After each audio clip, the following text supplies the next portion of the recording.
The first patch for Elden Ring Nightreign dropped, and while it's not massive, it does exactly what an early update should. Fix bugs, smooth out rough edges, and make the game feel better, especially if you're going solo.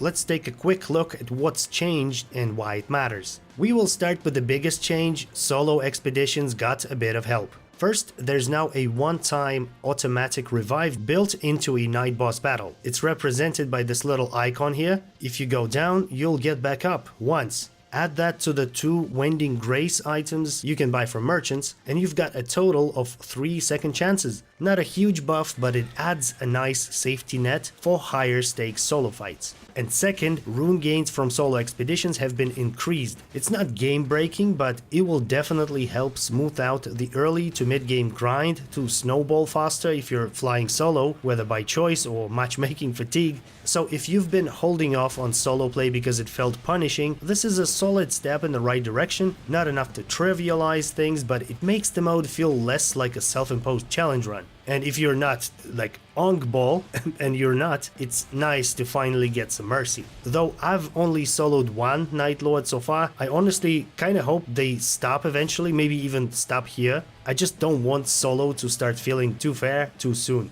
Unfortunately, there's still no official option for duo expeditions, but according to this tweet, it's safe to say it's coming eventually. But if you are on PC and don't want to wait, I actually made a video covering LukeYui's seamless co-op mod for Nightreign. It lets you and a friend tag team bosses as a duo. Check it out if you're tired of matchmaking roulette. It also has a nice little guide on how to install it.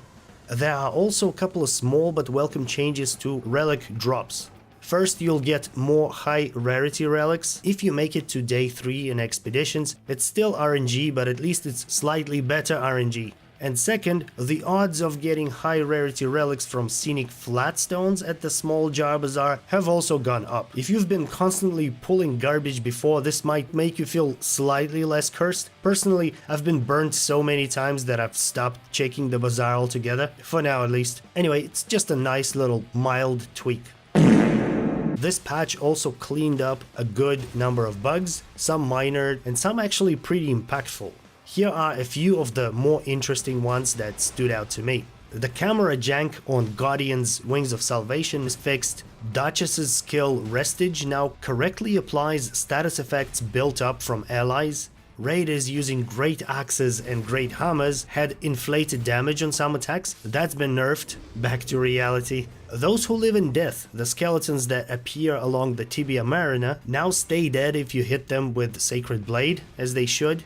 And lastly, Moonlight Greatsword, Rocksling and Black Blade all had bugs affecting range or debuffs. Those have been fixed as well. And here are some smaller fixes. Status effects like Bleed, Frostbite and Ghost Flame now build properly.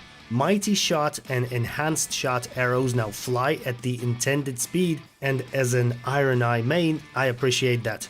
Several relics and passives weren't triggering correctly. Those should now work as described. Unfortunately, the patch notes don't specify which ones. Expedition reward relics should now carry the right effects.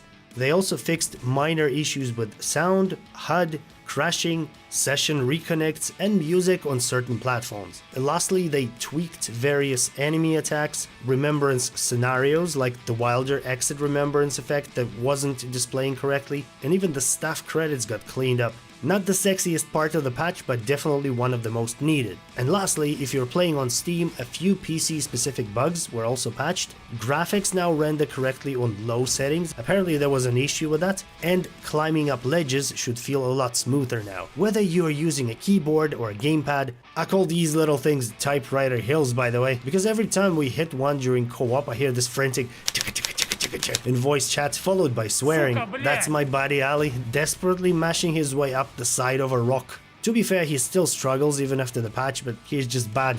Like I said, small things, but definitely nice to see them ironed out this early. And that's it for the first Nightreign patch. Let me know what you think and what you're hoping they fix or add next. I'll admit I'm still deep in the honeymoon phase with the game, and I probably like it more than I should. That being said, my full Nightreign review is coming soon, so keep an eye out. Like and subscribe if you want more Nightreign coverage. I'm Melvo. Cheers.